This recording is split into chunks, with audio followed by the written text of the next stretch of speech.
les difficultés, lorsque je passe par la maladie, lorsque je passe par la dépression, lorsque je passe par la porte de la vallée des ténèbres autour de moi, des circonstances difficiles, des problèmes avec mes enfants, des problèmes avec le mari, des problèmes avec mes insomnies, des problèmes avec ma maladie, avec la dépression, des problèmes avec les combats quotidiens, les difficultés de chacun. Lorsque je passe par la vallée de l'ombre de la mort, je ne crains aucun mal, car tu es avec moi, et ta houlette et ton bâton me rassurent.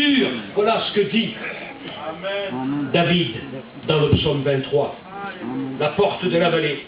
N'a-t-il pas dit que si le malheureux crie, dans le psaume 34, verset 7, l'Éternel l'entend, quelles que soient les circonstances par lesquelles nous passons, lorsque le malheureux crie, dit la Bible, l'Éternel l'entend. Et puis j'aime ce psaume 6, au verset 9.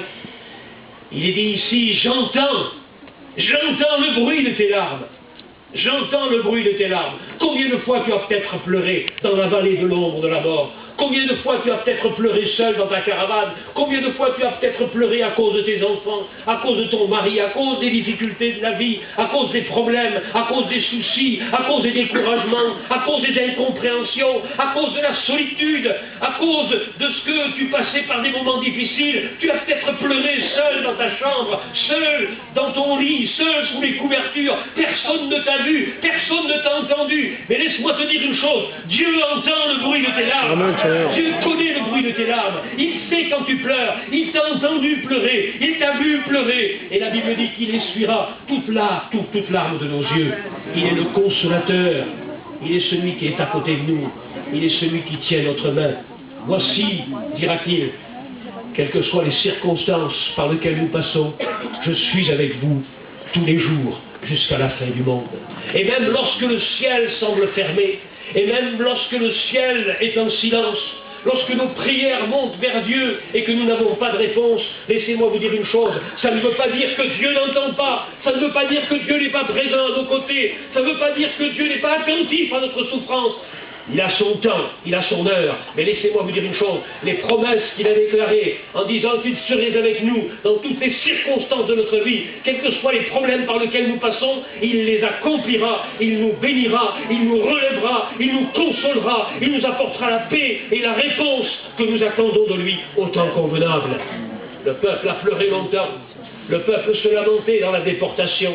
Et peut-être qu'il te semble que cette déportation ne finit pas. Ce temps de souffrance ne finit pas. Ton cœur est lourd, ton cœur est fatigué. Des problèmes, ton épaule est écrasée par les soucis. Tu ne trouves plus la joie, tu ne trouves plus le bonheur. Confie-toi en l'Éternel et il te donnera la joie dont tu as besoin ce soir. Et le Seigneur est là pour t'apporter la paix, la joie, la grâce et le bonheur dont tu as besoin. Porte de la vallée. Elle est difficile. Combien de fois nous aimerions pouvoir la fermer et ne jamais passer par cette vallée? Mais telles sont les circonstances. C'est la vie.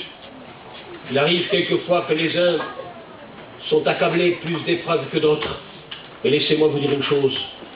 Pour que l'argent prenne de la valeur, pour que l'or soit plus raffiné, il faut qu'il passe par le feu. Et quelquefois le Seigneur permet que nous passions par le feu, par l'épreuve, pour que l'épreuve de notre foi, plus précieuse que celle du raffinement de l'or, qui est seulement périssable, puisse apporter pour nous, pour notre vie spirituelle, pour notre relation avec Dieu, une qualité, un carat supérieur à tout ce qu'on peut imaginer. Parce que le feu purifie. Laissez-moi vous dire une chose. Et même si on passe par le feu, comme Shadrach, Meshach et Abednego sont passés par le feu en déportation dans cette période des 70 ans, la Bible nous dit que leurs vêtements ne sentaient même pas le roussi. Alors que le feu a atteint à l'extérieur les hommes qui étaient là autour et qu'ils se sont consumés par le feu puissant de cette fournaise, qu'ils ont été tués par le feu de la fournaise, laissez-moi vous dire une chose, ces hommes qui étaient dans la fournaise, qui avaient été jetés dans la fournaise, leurs vêtements ne sentaient même pas le roussi. Lorsque tu sortiras vainqueur de l'épreuve du feu, tu ne sentiras pas la douleur, mais tu sentiras la joie, la paix et le bonheur que le Seigneur t'aura donné d'avoir passé par des épreuves semblables et d'être sorti vainqueur, parce qu'il est celui qui te rend plus que vainqueur. la porte de la vallée. Puis, Néhémie nous cite une autre porte. Il nous parle de la porte des sources. C'est beau les sources. On aime les sources. Quelle fraîcheur, quelle bonté. La porte des sources était une porte qui se trouve aujourd'hui d'ailleurs encore à l'endroit situé où elle se trouvait du temps de Néhémie. Elle n'est pas loin du mur des lamentations. Et quand on vient du mur des lamentations, où ce mur est rempli de tristesse, il faut le reconnaître. Je ne sais pas si vous avez eu l'occasion de vous rendre au mur des lamentations et de regarder le visage des Juifs.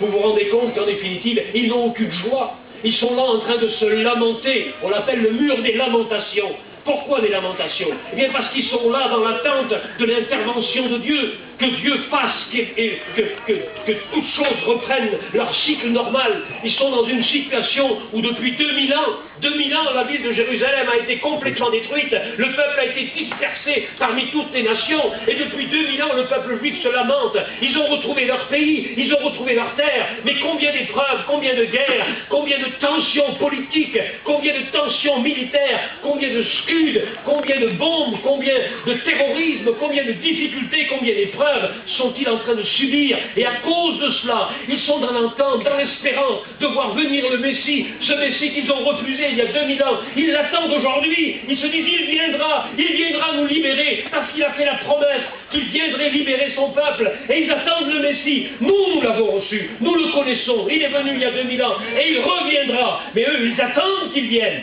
Et ils sont devant ce mur, et vous les voyez en train de se balancer avec tristesse, en implorant le Dieu d'Israël de les écouter dans leurs prières, et une multitude de requêtes qui viennent du monde entier, par familles entières. Lorsque quelqu'un vient visiter la ville de Jérusalem, lorsqu'un juif vient de New York, ou de Chicago, ou de Buenos Aires, ou de Moscou, ou d'ailleurs, visiter leur famille en Israël, ils reviennent avec des poches pleines de requêtes, des bouts de papier sur lesquels ils mettent des requêtes, des prières, des intercessions, demandant à Dieu qu'il intervienne pour ceci, pour cela, demandant à Dieu qu'il bénisse, demandant à Dieu qu'il réponde aux cris de douleur de ce peuple, et ils le mettent dans les interstices de ce vieux mur qu'on appelle le mur des lamentations, mais qui en définitive n'est pas le mur du temple, mais qui est le symbole même de l'endroit où se tenait le temple autrefois, ce temple qui a été détruit en 70 par les armées de Titus, qui a été incendié et qui n'a jamais repris vie. Alors ils mettent ces petites prières dedans, avec tristesse, et ils se lamentent, et ils pleurent, et ils pleurent, et ils pleurent, ils pleurent, mais ils pleureront longtemps encore, jusqu'au jour où il viendra, celui qui essuiera toute l'âme de leurs yeux. La porte de la source. Il y a quelque temps, j'étais à Jérusalem justement pour évangéliser les gitans de la vieille ville de Jérusalem qui sont là depuis 850 ans. Ça fait 850 ans qu'ils vivent dans la vieille ville de Jérusalem. C'est pas d'hier. Ils vivaient aussi autour de la vieille ville de Jérusalem, et puis les choses ont changé, la politique a changé en 1967, lorsque Israël a pris la vieille ville de Jérusalem et les territoires que l'on appelle aujourd'hui les territoires occupés, les territoires annexés, la Cisjordanie et autres, et la moitié de la ville de Jérusalem.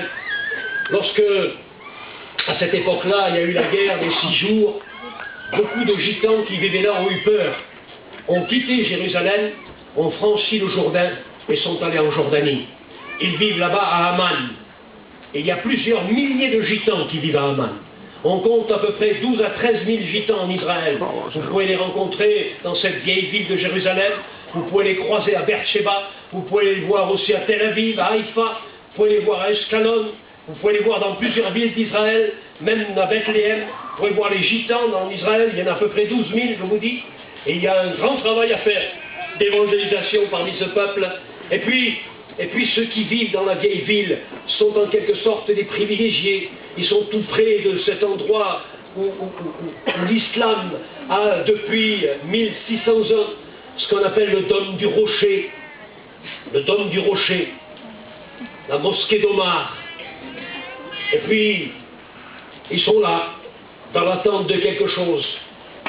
Mais ils sont rejetés aussi bien par les Arabes, aussi bien par les Palestiniens.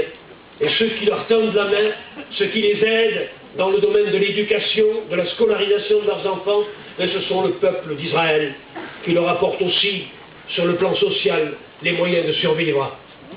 Et puis, tous ceux qui étaient partis en Jordanie souhaiteraient revenir en Israël, souhaiteraient reprendre les places qu'ils avaient autrefois à Jérusalem, mais les portes et les frontières leur sont fermées. Ils ne peuvent pas, ils sont dans des camps de réfugiés en Jordanie, à Amman, de l'autre côté du Jourdain. La porte des sources. Lorsque j'étais là-bas à Jérusalem, pendant toute une semaine, je me suis trouvé en pleine fête, ce qu'on appelle la fête des tabernacles. La fête des tabernacles, c'est la fête des tentes, parce que le tabernacle, c'est une tente. Autrefois, du temps de Moïse, il n'y avait pas de temple, et la maison de l'Éternel, en quelque sorte, c'était un tabernacle qui était fait d'une tente. Et la fête des tabernacles, c'est la fête des tentes, la fête des cabanes, en quelque sorte.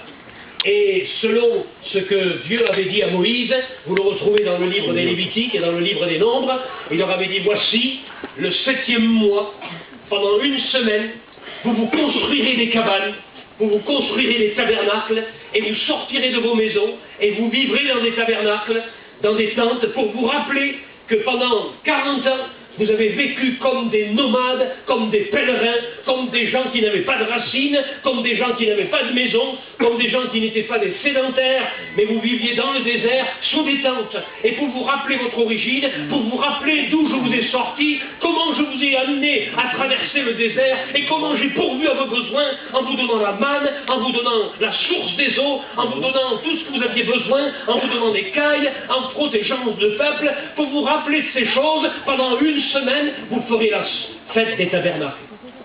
Alors en Israël, on fait des cabanes. Et c'est assez amusant, vous vous promenez dans les rues de Jérusalem, de la nouvelle ville, ou du moindre petit village, chacun fait sur son toit, sur le toit de sa terrasse de maison, ou sur son balcon, ou même éventuellement sur le trottoir, se fait une petite cabane. Il met quelques planches, il met quelques branches de palmier, et il dort là, en dessous, pendant une semaine. Il ne dort pas dans sa maison, il dort en dessous. Il mange sous cette petite tente et il dort sous cette tente en se rappelant que l'Éternel les a fait passer par le désert et les a sauvés pour les ramener vers la terre promise. La fête des tabernacles. Et bien ce jour-là, le grand jour, le dernier jour de la fête des tabernacles, savez-vous ce que font les Juifs? Et ça je l'ai appris l'autre jour quand j'étais en Israël. Ils vont avec des palmes, passant devant le mur des lamentations, ils se dirigent vers la porte des sources pour se rendre au réservoir de Siloé. Et ils vont puiser de l'eau au réservoir de Siloé. Aujourd'hui, ils prennent des bouteilles et ils prennent comme un symbole en disant l'Éternel est celui qui nous a donné à boire dans la sécheresse du désert. Alors ils prennent de l'eau au réservoir de Siloé. Le réservoir de Siloé a une signification particulière. C'est le réservoir qui signifie celui de l'envoyé. Siloé veut dire envoyé. Et celui qui a été envoyé, c'est Christ. Et la Bible nous dit, dans le livre de Luc au chapitre 21, qu'à ce moment-là, Jésus, le dernier jour de la fête des tabernacles, il a dit une parole. Si quelqu'un a soif, n'allez pas boire à la fontaine de Siloé, mais qu'il vienne à moi et qu'il boive. Des fleuves d'eau vive jailliront de son sein. La fontaine de Siloé était alimentée par un canal qui avait une pente très très douce, et l'eau ruisselait dans ce canal pour alimenter la fontaine de Siloé. Mais lui, ce n'est pas une pente douce avec quelques bribes d'eau qui alimentent la source, mais il est lui-même la source des eaux vives, il est lui-même un fleuve d'eau vive, et celui qui boit de cette eau n'aura jamais soif, a-t-il dit à la Samaritaine.